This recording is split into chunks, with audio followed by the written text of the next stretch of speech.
ngasi press briefing asi maroina ngarang haukiba 31st March 2026 financial year loibagi siga mari leinana amasung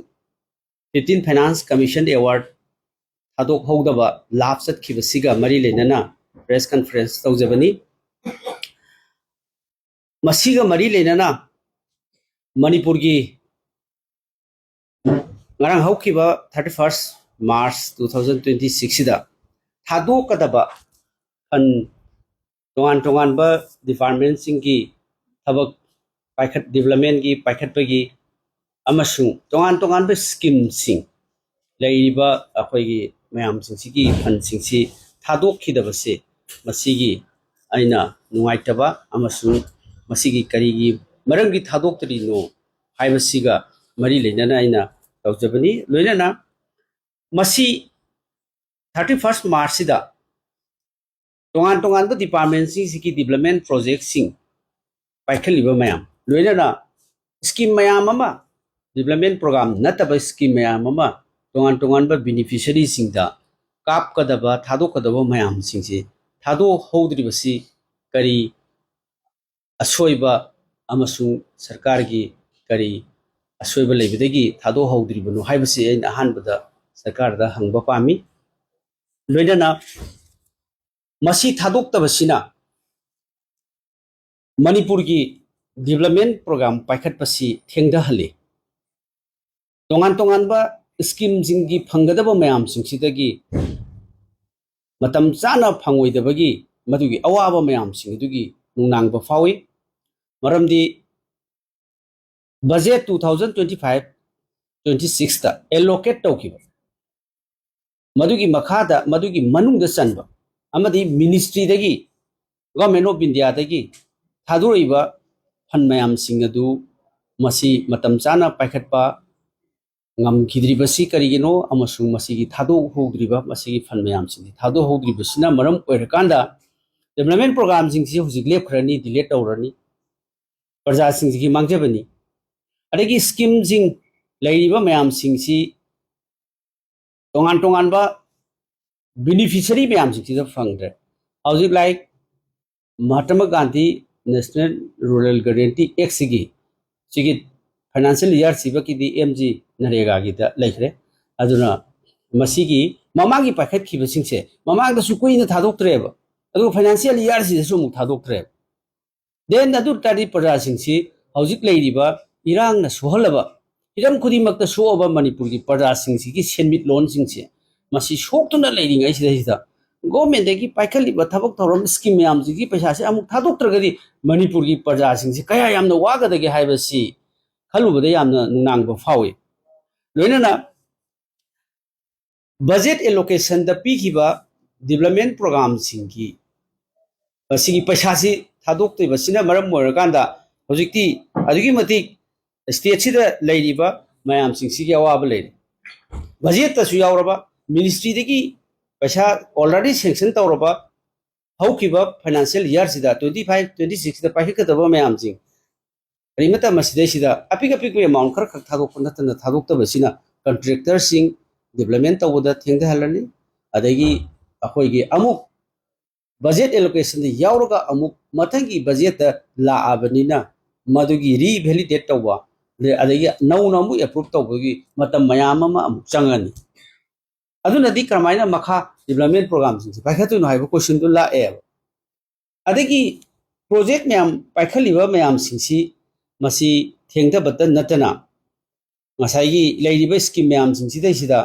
ati yamna kuina akhoi gi financial year ngairaga la amba mayam sing hoji phangdabagi ningba kaiba mayam ama leire adagi tongan ba irang na solaba IDP singi leiriba phanggadaba khotgadaba mayam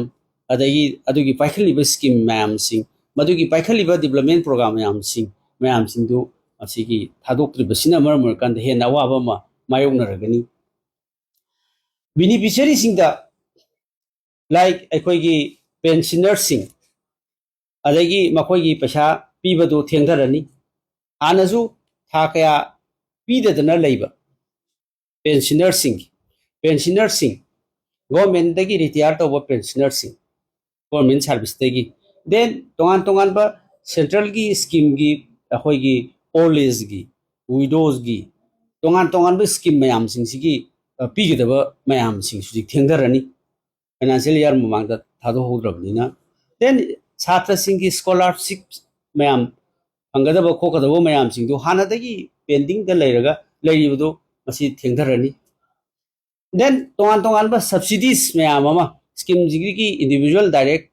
benefit digi DDP da tawkanda kapa kolga tawda ba mayam subsidy phangada ba sing thengdarani loina tongan ba koigi wages components mayam ama thadok ta leiriba material component mayam ama thadok ta leiriba do tha mari manga gi thadok ta na sahi hena thadok ta leire do hujik amuk financial year sida thado hodragadi masi kari watpadagi no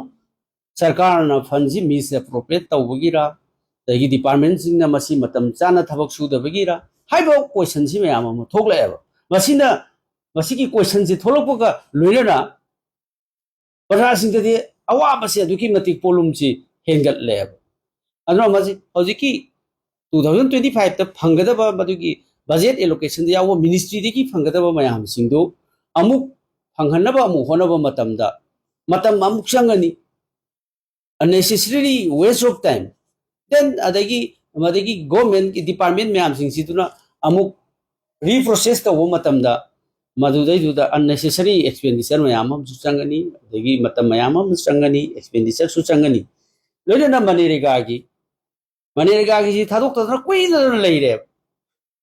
aduga amuk hauji amuk financial year sida material component thadokre wages component pending lebu sing thadokre manirega scheme di amuk loire atopa BB G Ramji hai scheme am lakhre adra masi sugum mayam sing si para sing si thabak subham nompham leitabane de sarkar na paisa thadok tabane scheme da phangda mayam sing thadok tabane adigi development program gi contractors subcontractors then beneficiary mayam sing phangda bane aduki matik kam thengna wa bu ware loina na masina sohaliba beneficiary mayam sing se masi sarkar na karmaina tawguduino haibasi masi question achobo mo oiri adigi administrative akoigi complication haibatar masi hanaki budget se thado hoda basi masi thado kadaba 31st ki akoigi last day do da mayam se to finance department se yo mi bo kholi ba mayam se ai shor hon phambak leite mi se ado adum pet lak tarai makhai khara thado ga dum so amta thado hoda da macha masu khara thado ga dum khara adum anang ba khara thado khre nang da ba khara na hena adum thado to khre aduna last day da question center ga taw adu mamang de advance hoina masi kari gi ta hodri no haiba ama su lai masi department sing gi masi system si karmai ta una masi ngan na matam chana masi UCP ba thabak masi fund release ta una ba ta hodri no haiba si complication mayam ama lai ba ta then adagi sakho thorangi economy gi mayam si sum tamna masi tamna hen awa ba pirakwa wakham am su leire aduna maram morkanda masiki thengtharakpa adagi amuk paisa ji phanje amuk re-approve tawna ba amuk tana ba re-validate tawna ba hona ba amuk tana ba da amuk yana ba hona ba matamda masi matam mahale den adagi achauba akoigi saitheng ama parra singda beneficiary singda development tawliba mayam singsi de pibasi masi karigino akoigi ministry na augiba andaki sahi 2025-26 haibitare masidai sida matam chana ministry na government of India na paisa si pidibra masi akoigi adagi state government na masi tana hauda bagira adagi then adagi tongan na direct akoigi beneficiary sing kap ki bagi system ju laigre madudana kayam kapabano adagi state government na masi matam chana tongan bu living thado haudri base masi karigino aduna masi gi failure heli si karigino masi state government gi daitani masigi transparency laitaba state government gi masigi yamna masigi sensitivity haibetare masigi tawda thabak singji matam chana mafam chana thabak ta hodobadagi asoiba mayam so financial year sida chahi magi development masigi paisa thadokadaba mayam ta hodobase masi government sigi department khudimaki asoiba Masih financial year से उइब लोइना 15 finance commission award अने assembly दसु मसी हंग्रे मरमदी मसी पैसा से मांगदोरे हाइबसे अइना study तौबदगी खंगबदगी मसीगी पैसा से assembly दसु star question हंगी मसीगी जी 31 मार्च 2026 दा between finance commission की मागी सही मागी ताम से पेरेट से अरोइबने अनदर 16 फाइनेंस कमीशन अवार्ड से अप्रैल तांग 1 ngasi हौरिनी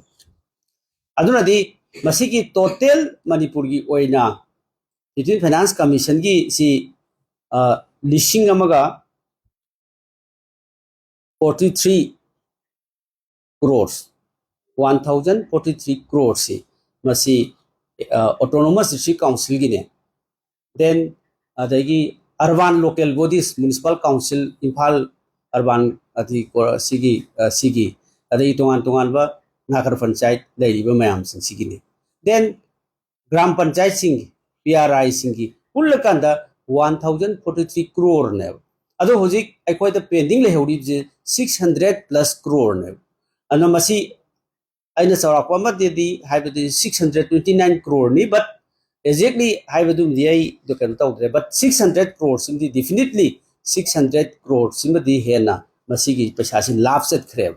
अना असेंबली दजु हंजन हंजन ममांगी honourable chief minister N Biren Singh mark लेरिंगाय दसु क्वेश्चन जी हंगी देन अनोब चीफ मिनिस्टर लाख सरकार से दसु अमु हंगी अदुगा मसीगी अदुम 600 plus crore si मसी फ्री दा अखोगी तोंगान तोंगान बो लोकल बॉडी सिंग सी दा पैसा सी अखोगी ग्रांट इन एड हाइदना मसी डेवलपमेंट की टाइट फंड अनटाइट फंड हाइना हेड सिदा चलगांदा मसी की प्रजा सिंग की डेवलपमेंट सी सिंग की तम की मयाम से लोई तौगदबने बदुना असौबा 600 plus crore अमा अखोना मांगहन खिबा हाइबसे मसी यामना नुंगाइतबा मणिपुर सी सेंथुम अदगी लेते अदगी फाइनेंशियल अखोगी रिसोर्स वाली हाइना हाइनेदना लेरे कोई पुनमकना हाई सरकार पालिबसिंगना हाई अदुगा 600 plus crore असौबमा पैसा फ्री दा फंगदबा मदुगी स्टेट की कंपोनेंट सु यावदबा पोटुदा माहन खिबा हाइबसी मसी करिगिनो मसीगी सरकार असिना अमुक्ता थोकिद्रिबा सरकार कया हौखरे अमुक्ता थोकिद्री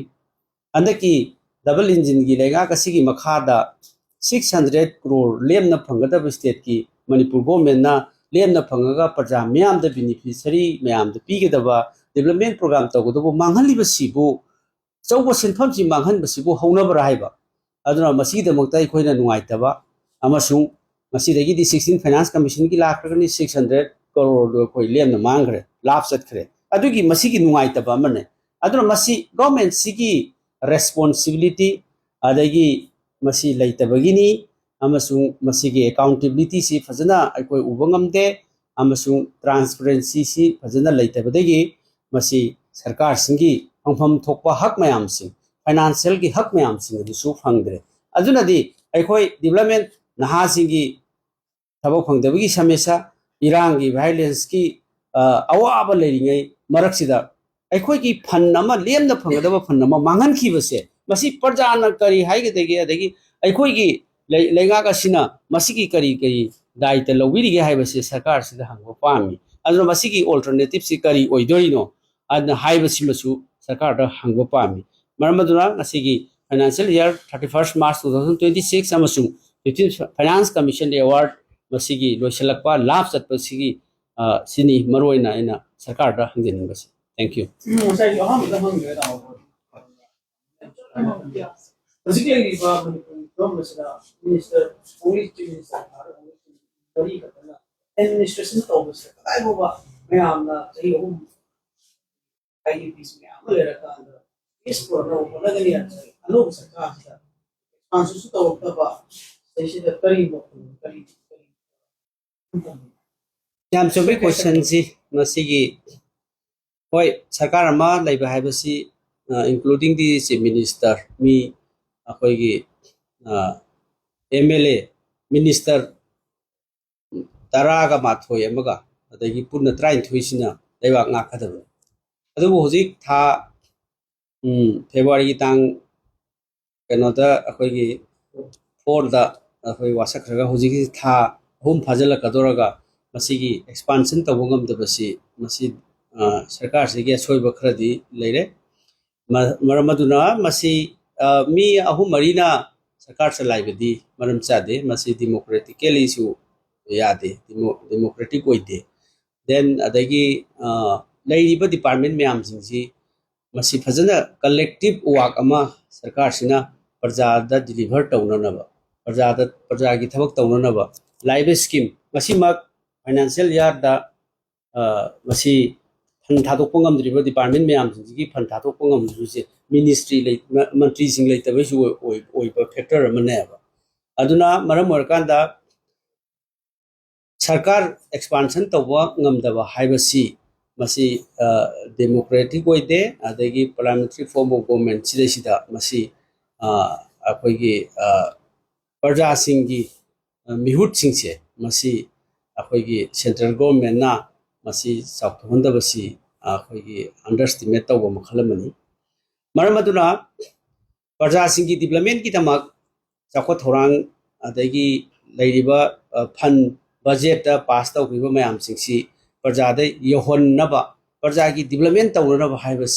collective responsibility even if we are from opposition को ओपोजिशन सरकार से कलेक्टिव वर्क तौगदबनेब मधु प्रजाद अखोना मधुगी डेवलपमेंट मैम तौनब रेस्पॉन्सिबिलिटी से मखोई 13 लौगदबनी मरम अथुब तौब है डेमोक्रेसी की वैल्यू देन अखोगी लैरिबा कॉन्स्टिट्यूशन की वैल्यू मैम सिंसी लेगिनेब अदुना मसी लेतब हाइबसी मसी डेमोक्रेटिक ओइबा वाली